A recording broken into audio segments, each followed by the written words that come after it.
Hey everybody, it's Wootini from GayGamer.net here with another one of my weekly video podcasts. This week was all about Zelda, of course, playing more of that. But I did ease back on the Zelda so that I can play some more LEGO Harry Potter years 5 through 7 and wrap that up so that I can post a review of it. Short answer, it's a LEGO game. If you like the LEGO game series, here's another one. And it's super fun, and especially if you're a Harry Potter fan, it'll be great. I'm not so much, so I'm unlocking all these characters and I don't even know who the heck they are, but whatever. And I just posted my review of Ace Combat on the 3DS, which I was surprised to find myself enjoying, because I don't normally like flight simulator games, you know, the flight combat games. And I don't know if it's just because it was in 3D that it made it more appealing to me. But I actually enjoyed it. It helped that they had that little, like, aiming assist thing where you could lock onto your enemy, and you know, if he was behind you, you'd lock on and you could do a loop-de-loop and get him, and that just made it a lot easier, helping lock onto my enemies, because normally I'm really terrible at these games. So I was surprised to find I liked it. The other thing that happened this week was the launch of Mario Kart 7, which I know I said I was going to go to the launch at Nintendo World, but I kind of forgot about it. I didn't realize it until I looked at the clock and said, oh, it's after 1 o'clock. What time was that? Oh, 10 to 1. Oops! So, slipped my mind. But it's okay, because it's not like with Super Mario 3D Land, where I was super excited to see the launch event, but not interested in the game. And then there's Skyward Sword, where there wasn't a huge launch extravaganza, but I didn't care about that because I just wanted to play the game. This one, I didn't care about the launch extravaganza because there wasn't one, and I didn't really care about the game because I'm not good at racing games. It's not my genre again. Although I have played the demos of Super Mario 7, and they've been kind of fun.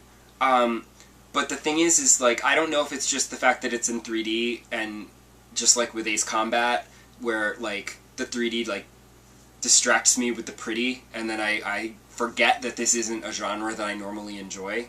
So I'm not really sure about if I would actually enjoy Mario Kart 7. I might enjoy the single-player game, but as much as I appreciate that you can play locally with your friends or online with your friends, I mean, online multiplayer, that's huge for Nintendo. They don't normally do that. They don't include that all the time.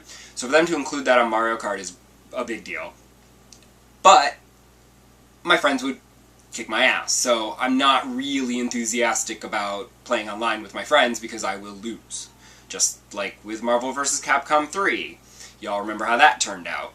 Ooh, this will be fun, I can play with all my friends on Xbox Live. And then my friends would say, oh, I'm really bad at this, so go easy. And they would kick my ass. So I'm like, yeah, this isn't fun anymore. So I don't know. I might not get that. The 3DS game that I can't wait to play is Animal Crossing. I posted a Developers Roundtable video to the site last week, and I'm super excited about all the customization, the fact that you can be mayor, and that you can run the town and everything. But the thing that's killing me is I just need to know if there's going to be a camera. Because the camera lets you take screenshots, and that's what makes my diaries possible. And without screenshots, I can't do my diaries. Now, Nintendogs was a launch title, and that let you take screenshots at any time. So I'm hoping that they will simply say, oh yeah, let's do that again, that was easy. Because I need my screenshots. Please, please, I'm begging you, begging you. But yeah, most of this week was pretty much taken up by Zelda. And I have to say, I didn't mind taking a little break from it, because I have reached the point at which you have to start backtracking. Because you get a new ability. Like, now you have the ability to go underwater. So you go back to the forest, and you can explore some new areas by going underwater. But to do that, you still have to backtrack through some of the forest. I mean, you've created shortcuts and such, but you're still going back through the same area, which is less appealing to me because it's somewhere you've already been. There's no exploration going on there. You're just sort of plugging through it. And I mean, they throw new, more difficult enemies in there, so that's even more annoying, because you're like, ugh, you know. But, and going through the whole forest temple again, just so that you can get the item you need to get to the later dungeon that's a new dungeon. I mean, yeah, you created shortcuts and stuff, so you weren't in the forest temple for very long at all, but it's still weird to me. Like, I'm like, oh, I don't want to backtrack. That's kind of irritating.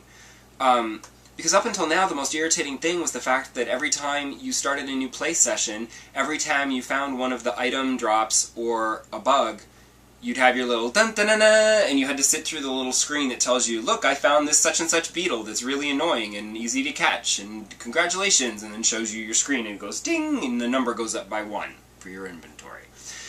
And it's so tedious, and I don't know why they did that.